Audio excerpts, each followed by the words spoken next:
السلام علیکم۔ شفق YouTube channel کے ساتھ میں ہوں آپ کی ہوسٹ مہرما۔ دسمبر پارٹ 9۔ اگلے ہی لمحے گھر کی تمام لائٹس آن تھی اور سارم روبی کو سمجھانے کی کوشش کر رہا تھا، مگر روبی تھی کہ سمجھنے کا نام نہیں لے رہی تھی۔ اس پر جیسے پاگل پن کا دورہ پڑ چکا تھا، وہ بس آنکھیں بند کیے چیخے چلائے جا رہی تھی، جبکہ سارم اسے روبی روبی کہہ کر پکار رہا تھا۔ روبی میری بات سنو، دیکھو کچھ نہیں ہوا تمہیں، میں تمہارے سامنے ہوں۔ روبی پلیز خود کو سنبھالو، سارم مسلسل کہے جا رہا تھا، مگر اس کی کسی بھی بات کا اثر روبی پر ہوتا دکھائی نہیں دے رہا تھا۔ سارم کے علاوہ اس کی بیوی شانزے، روبی کے گھر والے، سہیلیاں اور کچھ رشتہ دار بھی وہاں موجود تھے، جو چپ چاپ کھڑے یہ سب دیکھ رہے تھے۔ سارم کے ساتھ اب مزید کچھ اور لوگ بھی روبی کو ہوش میں لانے کی کوشش کرنے لگے تھے، مگر وہ تھی کہ بس چیخے چلائے جا رہی تھی۔ مجبوراً سارم کو روبی پر ہاتھ اٹھانا پڑا۔ زناٹے دار تھپڑ گال پر پڑتے ہی روبی ہوش و حواس کی دنیا میں واپس آ گئی اور حیرت سے سارم کو دیکھنے لگی۔ سارم، روبی نے حیرانی سے کہا۔ ہاں، میں کب سے تمہیں بلا رہا ہوں، تم ہو کہ بس چیختی جا رہی ہو، سارم نے غصے سے کہا۔ روبی نے حیرت و بے یقینی سے نظریں اوپر اٹھا کر دیکھا۔ چاروں طرف سب کچھ دیکھ کر وہ حیران رہ گئی اور بولی، آپ سب یہاں کب آئے؟ ہم سب یہیں تھے، روبی کی چھوٹی بہن آئلہ مسکرا کر بولی۔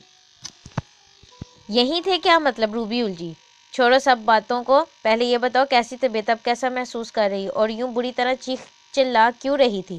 کیا بات ہے؟ سارم نے پیار سے پوچھا۔ روبی نے کوئی جواب نہیں دیا، بلکہ چند لمحے پہلے پیش آنے والے واقعات میں کھو گئی۔ اسے وہ سب ایسا لگ رہا تھا جیسے خواب تھا، مگر اس کا ذہن ان واقعات کو خواب یا پھر وہم ماننے کو ہرگز تیار نہیں تھا۔ اسے پورا بھروسہ تھا کہ وہ سب اس کے ساتھ حقیقت میں پیش آیا ہے۔ ایک ایک کر کے تمام واقعات روبی کے ذہن کے پردے پر جھلملانے لگے۔ کہانی کی تلاش میں کامران کے گھر جانا، اس کی حقیقت آشکار ہونے پر وہاں سے بھاگ جانا، راستے میں اس برے آدمی کے بعد اس جن لڑکے سے ٹکرا کر گھر آنا، تو گھر میں اس بچی اور جوکر سے ٹکراؤ، اور اب یہ سب آخر ہے کیا؟ روبی عجیب سی شش و پنج میں مبتلا ہو گئی۔ وہ زمین سے اٹھ کر اپنے چاروں طرف دیکھنے لگی، گویا پہچاننے کی کوشش کر رہی ہو۔ کیا ہوا؟ کیا بات ہے بیٹا؟ روبی کو الجھن کا شکار دیکھ کر اس کے بابا نے پیار سے پوچھا۔ بابا، آپ سب کچھ دیر پہلے کہاں تھے؟ روبی نے حیرانی سے پوچھا۔ اس کی آنکھیں خوف و دہشت سے اب بھی پھٹی ہوئی تھیں۔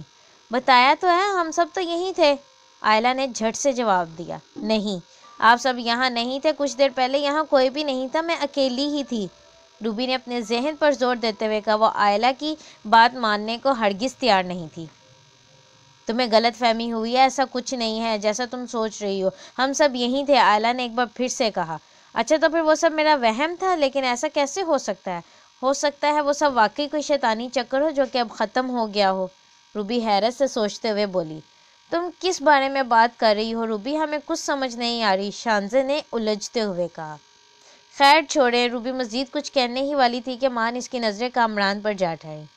وہ سب میں موجود کھڑا روبی کو دیکھتے ہوئے مسکرا رہا تھا۔ اس کو یہاں سب کے بیچ دیکھ کر روبی کی آنکھیں دہشت سے پھٹی کی پھٹی رہ گئیں۔ تو وہ میرا وہم نہیں تھا، روبی نے سوچا اور کامران کو خوفزدہ نگاہوں سے دیکھنے لگی، جو برابر روبی کو دیکھتا ہوا مسکرا رہا تھا۔ گھر میں موجود سبھی نے روبی کا کامران کو سہمی ہوئی نگاہوں سے گھورنا نوٹ کیا تھا۔ سارم زیر لب مسکرایا اور بولا، ایسا کیا دیکھ رہی ہو؟ یہ میرا دوست ہے، کوئی بھوت نہیں، تم کیوں اتنی حیرانی سے اسے دیکھ رہی ہو؟ روبی نے حیرت سے سارم کو دیکھا اور ہکلاتے ہوئے بولی۔ سارم، مگر روبی سے مزید کچھ نہ کہا گیا، اس کے الفاظ اس کی حلق میں ہی پھنس کر رہ گئے۔ کیا ہوا؟ بولو بھی، اس قدر ڈری ہوئی کیوں ہو؟ ہم سب ہیں نا تمہارے پاس، سارم نے تسلی دیتے ہوئے کہا۔ پانی پیو گی؟ روبی نے نفی میں سر ہلایا۔ اچھا بولو کیا بات ہے؟ کامران کو دیکھ کر اتنا کیوں ڈر گئی ہو؟ سارم نے ایک بار پھر پوچھا، مگر روبی کچھ نہ بولی، وہ بس ٹکر ٹکر کامران کو دیکھتی رہی۔ جواب میں وہ بھی مسلسل اسے گھورتا رہا۔ گھر میں موجود سبھی لوگ بڑے غور سے روبی کو دیکھ رہے تھے، جس کے چہرے پر خوف کے سوا کچھ نہیں تھا۔ اس سے پہلے کہ کوئی اور کچھ کہتا، کامران روبی سے مسکراتے ہوئے بولا، کیا ہوا؟ یقین نہیں آ رہا مجھے یہاں دیکھ کر، یا پھر حیران ہو اور سوچ رہی ہو کہ میں یہاں کیسے؟ کامران کے ایسا کہنے پر روبی کی آنکھیں حیرت و خوف سے پھیل گئیں اور وہ ڈر کے 2-3 قدم پیچھے ہٹ گئی۔ وہ کپ کپاتے ہوئے لبوں کے ساتھ بولی، بابا یہ آدمی قاتل ہے، سارم یہ تمہارا دوست جو ہے نا، اس نے مجھے قتل کرنے کی پوری کوشش کی ہے۔ روبی نے گویا دھماکہ کیا۔ سب نے حیران پریشان ہو کر کامران کی جانب دیکھا۔ کیا کہا؟ میں نے تمہیں جان سے مارنے کی کوشش کی ہے؟ کامران مصنوعی حیرت سے بولا۔ ہاں تم نے، روبی غصے سے داری۔ سب کو سام سو گیا، تقریباً سبھی کو چپ لگ گئی۔ کسی کی جانب سے کوئی جواب، کوئی رد عمل نہ پا کر روبی التجائیہ لہجے میں بولی۔ پلیز آپ سب میری بات کا یقین کیجیے، روبی نے سب کو دیکھتے ہوئے کہا۔ اس کی حالت ایک بار پھر غیر ہونے والی لگی تھی۔ شانزے اور عالیہ نے آگے بڑھ کر روبی کو پیار سے تھام لیا۔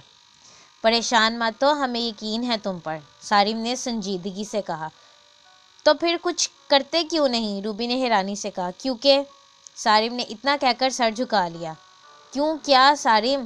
روبی نے قدرے اونچے لہجے میں پوچھا۔ کیونکہ ایسا کرنے کے لیے اسے میں نے ہی کہا تھا، سارم نے کہا تو روبی کی آنکھیں شدید حیرت سے پھیل گئیں، جبکہ باقی سب کہکے لگا لگا کر ہنسنے لگے، جن میں کامران، سارم اور روبی کے گھر والے بھی شامل تھے۔ سبھی زور زور سے ہنس رہے تھے، ایک روبی ہی تھی جو حیرانی سے چپ چاپ کھڑی تھی۔ اسے ان سب کا یوں ہنسنا بہت برا لگ رہا تھا۔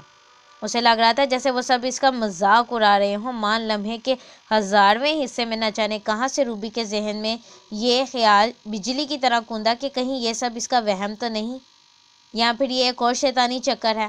اس کے گھر والے اسے جان سے مار دینے کی کوشش کیوں کریں گے؟ یقیناً یہ شیطانی چکر ہی ہے۔ روبی کھڑی سوچ رہی تھی کہ دفعتاً عالیہ نے روبی کی آنکھوں کے سامنے چٹکی بجائی۔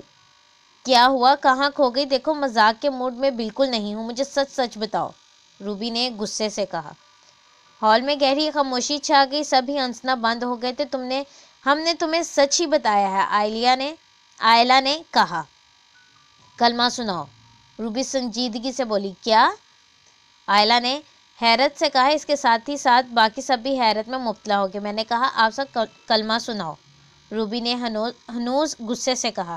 کسی کو بھی روبی کی بات سے کوئی اعتراض نہیں تھا، لہٰذا ہال میں موجود سب نے یکدم ہو کر اونچی آواز میں کلمہ پڑھا تو روبی کی دل کو جہاں تسلی ہوئی کہ یہ سب اصل ہے، تو وہیں وہ سوچ میں پڑ گئی کہ ان سب نے اس کے ساتھ ایسا کیوں کیا؟ آخر انہیں کیا ضرورت پیش ہے اس کے ساتھ ایسا کرنے کی؟ وہ ابھی کھڑی یہ سوچ ہی رہی تھی کہ سارم کی آواز سنائی دی۔ ہم جانتے ہیں روبی کہ تم اس وقت کیا سوچ رہی ہو، یہی کہ ہم نے تمہارے ساتھ ایسا کیوں کیا۔ معذرت کرتا ہوں کہ تمہیں ہمارا یہ سب کرنا برا لگا، مگر ہم سب صرف تمہیں سرپرائز دینا چاہتے تھے۔ یہ ہم سب کا پلان تھا کہ اس دفعہ تمہاری سالگرہ پر کچھ الگ اور نیا کریں، سارم نے روبی کو دیکھتے ہوئے کہا۔ روبی کچھ نہیں بولی، وہ بس سپاٹ چہرہ لیے چپ چاپ کھڑی رہی۔ سب بخوبی جانتے تھے کہ اسے سب کا ایسا مذاق کرنا بالکل اچھا نہیں لگا۔ روبی کو یوں خاموش کھڑے دیکھ کے کامران نے کہنا شروع کیا۔ دیکھو روبی، سارم نے ہی مجھ سے کہا تھا کہ میں تمہیں فون کر کے اپنے گھر بلاؤں اور تم سے جھوٹ موٹ کی کہانی لکھواؤں۔ وہ سب جو میں نے تم سے کہا وہ سب جھوٹ تھا، اس میں کوئی حقیقت نہیں ہے۔ میں قاتل نہیں ہوں، سیدھا سادہ شریف آدمی ہوں، جو کیا اپنے دوست سارم کے کہنے پر کیا۔ امید ہے آپ مجھے معاف کر دیں گی، کامران نے نرمی سے سمجھاتے ہوئے کہا۔ اس وقت وہ کچھ دیر قبل والے کامران سے یکسر مختلف تھا۔ روبی نے اسے اپنی سرخ آنکھوں سے گورا۔ روبی کی آنکھوں میں اپنے لیے اس قدر غصہ دیکھ کر کامران نے سر جھکا لیا۔ روبی، اس میں اس بیچارے کی کوئی غلطی نہیں ہے، سب غلطی میری ہی ہے، میں نے ہی اسے ایسا کرنے کو کہا تھا۔ یہ تو میرا بہت اچھا دوست ہے، لیکن پھر بھی یہ تمہارے ساتھ یہ سب کرنے کے لیے ہرگز تیار نہیں تھا۔ وہ تو میں نے اسے دوستی یاری کی قسمیں دیں، تب کہیں جا کر یہ ایسا کرنے پر راضی ہوا، ورنہ یہ بالکل نہیں مانتا تھا۔ پلیز اسے معاف کر دو، اس پر غصہ مت ہو، ساتھ میں مجھے بھی معاف کر دو جس نے اسے ایسا کرنے کے لیے کہا، سارم نے شرمندگی سے کہا۔ روبی کی آنکھوں سے آنسو اب ٹپ ٹپ بہنے لگے تھے۔ پورے ہال میں اس کے رونے کی آواز گونج رہی تھی۔ اس کو یوں روتا دیکھ کر سب کو اپنے کیے پر بہت شرمندگی ہوئی، ساتھی سے روتا دیکھ کر ان کا دل بھی کٹا جا رہا تھا۔ آخر انہوں نے اس کے ساتھ کچھ ٹھیک بھی نہیں کیا تھا۔ دہشت کے مارے روبی کو کچھ بھی ہو سکتا تھا جو سراسر غلط تھا۔ روبی پلیز ایسے تو مت رو، میرے دل میں تکلیف ہو رہی ہے، سوری بولا نا، سارم نے ندامت سے کہا۔ تمہارے سوری بولنے سے سب کچھ ٹھیک نہیں ہو جائے گا، روبی نے روتے ہوئے کہا۔ میں مانتا ہوں ہم نے بہت بڑی غلطی کی ہے، ہمیں ایسا نہیں کرنا چاہیے تھا، لیکن پلیز ہمیں معاف کر دو، سارم نے معذرت خواہ لہجے میں کہا۔ روبی کچھ نہ بولی تو عائلہ کہنے لگی۔ روبی، سارم بھائی کی بھی اس میں کوئی غلطی نہیں ہے، دراصل یہ سارا پلان اکیلے میں نے ترتیب دیا تھا، ان سب نے تو بس اپنا کردار نبھا کر میرا ساتھ دیا ہے۔ آئلہ نے پیار سے روبی کے آنسو صاف کرتے ہوئے کہا۔ شانزے نے بھی آگے بڑھ کر روبی کو اپنی باہوں میں تھام لیا۔ غلطی تو تم سب کی برابر ہے، اگر ڈر کے مارے میرا دل بند ہو جاتا تو، روبی نے ناراض لہجے میں کہا۔ ہمیں نہیں پتا تھا کہ تمہیں اتنا برا لگے گا، اگر پتا ہوتا تو ایسا کبھی نہ کرتے، آئلہ نے کہا۔ میری جگہ کوئی بھی ہوتا تو اسے برا ہی لگتا، روبی نے غصے سے کہا۔ بالکل مانتے ہیں، آئندہ ایسا نہیں کریں گے، پلیز معاف کر دو، شانزے نے پیار سے کہا۔ اگر میری جگہ ہوتے نا تب پتہ چلتا کہ مجھ پر کیا گزری، تب میں دیکھتی آپ لوگ مجھے معاف کرتے یا نہیں، روبی ہنوز غصے سے بولی۔ بیٹا تمہارا غصہ بجا ہے، مگر اب سب معافی مانگ رہے ہیں تو معاف کر دو نا، روبی کے پاپا نے کہا۔ بابا آپ بھی ان کے ساتھ ان کے پلان میں شامل تھے، روبی نے خفگی سے کہا۔ نہیں بیٹا، مجھے تو اس بارے میں کوئی علم ہی نہیں تھا، میں تو باقی سب کے ساتھ مل کر پارٹی کی تیاریاں کروا رہا تھا، مجھے نہیں معلوم انہوں نے کب پلان بنایا، روبی کے پاپا نے سمجھاتے ہوئے کہا۔ آج صبح تمہیں گھر میں نہ پا کر سارم بھائی سے معلوم کرنے پر پتہ چلا کہ تم صبح ہی صبح ڈراؤنی کہانیوں کی تلاش میں نکل گئی ہو، تبھی میرے دماغ نے پلان بنایا کہ کیوں نہ پھر آج تمہاری سالگرہ کے موقع پر سرپرائز کچھ اس طرح کا ہو جائے، آئلہ نے ہنستے ہوئے کہا۔ ایسے ہوتے ہیں سرپرائز، روبی نے اسے گھورتے ہوئے کہا، تو آئلہ ہنسنا بند ہو گئی۔ روبی نے پورے گھر میں نگاہ دوڑائی، دیواروں پر سالگرہ کے غبارے، ربن وغیرہ لگے ہوئے تھے۔ کچھ دیر پہلے تو یہ سب نہیں تھا، روبی نے حیرانی سے کہا۔ تھا، تم نے دھیان نہیں دیا کیونکہ تم بہت ڈری ہوئی تھی، اور پھر گھر کے تمام لائٹس بھی ہم نے بند کر رکھی تھی، تو تمہیں یہ سب کیسے نظر آتا، شانزے نے جواباً کہا۔ لیکن میں نے پورا گھر چھان مارا تھا اور آپ سب میں سے کوئی بھی یہاں نہیں تھا، روبی ذہن پر زور دینے لگی۔ ہم سب کو سارم نے کچھ دیر کے لیے جانے کو کہہ دیا تھا، ورنہ ہم سب یہیں تھے، صرف چند لمحوں کے لیے گھر سے باہر چلے گئے تھے اور آپ کی چیخیں سن رہے تھے، ہال میں موجود ایک نوجوان نے کہا، تو اسے دیکھ کر روبی کی آنکھیں حیرت سے پھٹی کی پھٹی رہ گئیں۔ وہ وہی نوجوان تھا جس کو روبی جن سمجھ رہی تھی۔ آپ، روبی کے لہجے میں حد درجہ حیرت امڑ آئی۔ ہاں میں، وہ مسکراتے ہوئے بولا، میں بھی سارم کا دوست ہوں، ساول نام ہے میرا، اس نے کہا تو روبی بغور اسے دیکھنے لگی، وہ ہو بہو ویسا ہی تھا جیسا روبی نے اسے کچھ دیر قبل دیکھا تھا، بس اس کی آنکھیں پہلے سے کچھ چھوٹی تھی، جن میں اس کی سفیدی صاف جھلک رہی تھی۔ دودھ جیسی گوری رنگت پر سیاہ بال اور سیاہ آنکھیں، باریک لمبا چہرہ، بالکل ایک ویمپائر کی طرح خوبصورت نوجوان۔ چونک گئی نا اس کی خوبصورتی دیکھ کر، یہ کسی ویمپائر سے کم نہیں ہے، اسی لیے میں نے اسے یہ کردار ادا کرنے کے لیے دیا تھا، سارم نے ہنستے ہوئے کہا، تو روبی نے اسے سنجیدگی سے دیکھا۔ روبی کو یوں گھومتا پا کر، بلکہ گھورتا پا کر سارم کی ہنسی اندر چلی گئی۔ جس وقت آپ نے گھر کا کونا کونا چھان مارا، اس وقت بھی ہم سب گھر کے اندر ہی موجود تھے، مگر کمروں کے بستروں کے نیچے آپ کا دھیان ہٹانا کچھ مشکل نہیں تھا۔ آپ اندھیرے اور دہشت کے باعث اندازہ نہ کر سکیں کہ گھر کا پچھلا دروازہ اندر سے باندھا یا پھر باہر سے۔ جو بچہ آپ کے پیچھے سے ہنستا ہوا گزرا، وہ اسی دروازے سے اندر باہر آیا تھا، اور اسی دروازے سے جوکر اندر داخل ہوا تھا۔ جب آپ نے اس سے ڈر کر کمروں کے اندر جانے کی کوشش کی، تو وہ سب جو کمروں کے بستروں کے نیچے چھپے بیٹھے تھے، انہوں نے اندر سے کمرے بند کر دیے۔ پلان پوری تیاری کے ساتھ ترتیب دیا گیا تھا اور بالکل ویسا ہی ہوا جیسا ہم نے سوچا تھا، کچھ بھی پلان کے برعکس نہیں ہوا، سب ٹھیک اس کے مطابق ہوا۔ ہم نے ہی کامران سے کہا تھا کہ وہ کوشش کرے لمبی سے لمبی کہانی آپ کو لکھوائے تاکہ ہمیں تیاری کے لیے پورا وقت مل جائے۔ آپ خود سوچیں، کیا کوئی پروفیشنل کلر کسی کو مارنے کے لیے گھر کا دروازہ کھلا چھوڑتا ہے؟ اس نے خود آپ کو بھاگنے کا موقع فراہم کیا، ورنہ آپ جیسی نادان لڑکی جتنی آسانی سے اس کی باتوں میں آ گئی، اتنی ہی آسانی سے وہ آپ کو مار بھی سکتا تھا۔ ساول نے تفصیلاً ساری بات بتائی تو روبی نے حیرانی سے کامران کی جانب دیکھا، جو خود بھی خاموش کرا روبی کو دیکھ رہا تھا۔ روبی پرخیال لہجے میں سر کو ہاں میں جنبش دینے لگی۔ باہر سے دروازہ کس نے بند کیا تھا؟ روبی نے سنجیدگی سے پوچھا۔ میں نے، ایک نوجوان نے کہا جو روبی کا پڑوسی تھا، شدید خوف کے باعث تو میری آواز پہچان نہ سکی۔ ویسے بھی تم سوچ بھی کیسے سکتی تھی کہ ایسا کرنے والا میں ہوں، وہ ہنستا ہوا بولا تو روبی نے اسے غصے سے گھورا تو اس کی ہنسی ختم ہو گئی۔ اب تم پوچھو گی کہ وہ کھڑکی کے باہر بچی کون تھی، تو بھائی ابھی بتا دیتا ہوں، وہ میرے دوست کی بانجی تھی، اور وہ بچہ جو تمہارے پیچھے سے ہنستا ہوا گزرا تھا، وہ اس بچی کا بھائی تھا۔ سب سے خاص اور اہم بات یہ کہ وہ جوکر میں تھا، سارم نے مسکراتے ہوئے کہا تو روبی حیرت سے اسے دیکھنے لگی۔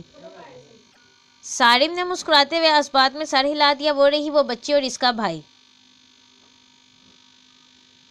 سارم نے اشارہ کیا تو روبی نے اس جانب دیکھا، وہ پیاری سی بچی اور اس کا بھائی ساتھ ہی کھڑے تھے۔ روبی نے اس کے بھائی کا چہرہ تو نہ دیکھا تھا، اس لیے وہ اسے پہچان نہ سکی، مگر وہ اس بچی کو اچھی سے پہچان گئی جو اس وقت اپنے ایک ہاتھ میں اپنی ماما کا ہاتھ دیے ہوئے تھی اور دوسرے ہاتھ سے اپنا انگوٹھا چوس رہی تھی۔ روبی کو اس بچی کی معصومیت پر بہت پیار آیا۔ بہت اچھی اداکاری کروائی تم نے اس چھوٹی سی بچی سے، ورنہ میں تو سمجھی تھی کہ میں کسی شیطانی چکر میں پھنس گئی ہوں اپنی کہانیوں کی وجہ سے۔ روبی نے سارم سے کہا تو سبھی ہنسنے لگے، بلکہ آپ سبھی بہت اچھی اداکاری کر لیتے ہیں، خاص طور پر آپ، روبی نے کامران سے کہا تو اس کے لبوں پر چھائی مسکراہٹ مزید گہری ہو گئی۔ بس جی کبھی غرور نہیں کیا، وہ مسکراتے ہوئے بولا تو پہلی بار روبی کے لبوں پر بھی مسکراہٹ نہ رہی، جسے دیکھ کر لمحے بھر کے لیے وہ کھو سا گیا۔ روبی کو ہنستا مسکراتا دیکھ کر سبھی کے دلوں کو بے انتہا تسلی اور خوشی محسوس ہوئی۔ آپ کو تو بہت بڑا ایکٹر ہونا چاہیے، خاص طور پر ویلن کی اداکاری آپ اچھے سے کر لیتے ہیں، روبی نے مسکراتے ہوئے کہا۔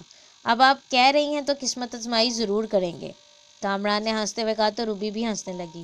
ارے واہ، تم تو ہنسنے لگی، اس کا مطلب ہے تم نے ہمیں معاف کر دیا، سارم نے خوشی سے کہا۔ نہیں، روبی سنجیدگی سے بولی، پہلے مجھے یہ بتاؤ وہ برا کون بنا تھا؟ برا؟ آئلہ اور سارم نے بیک وقت ایک دوسرے کو دیکھتے ہوئے حیرت سے کہا۔ ہاں، وہ جو مجھ سے کہہ رہا تھا میں نے اسے اس کے گھر تک چھوڑا ہوں، روبی نے کہا تو سبھی سوچ میں پڑ گئے۔ ایسا تو کوئی کردار ہم نے نہیں ڈالا تھا، شانزے نے سوچتے ہوئے کہا۔ تو پھر وہ کون تھا؟ روبی نے حیرانی سے پوچھا۔ وہ کوئی اصل بزرگ تھے جو آپ سے مدد طلب کر رہے تھے، کامران نے جواب دیا۔ میں نے انہیں بہت زور سے دھکا دیا تھا، روبی نے سوچتے ہوئے افسردگی سے کہا۔ کہانی کا آخری حصہ ابھی باقی ہے، سننے کے لیے شفق یوٹیوب چینل کو لائک اور سبسکرائب کرنا مت بھولیں۔ شکریہ۔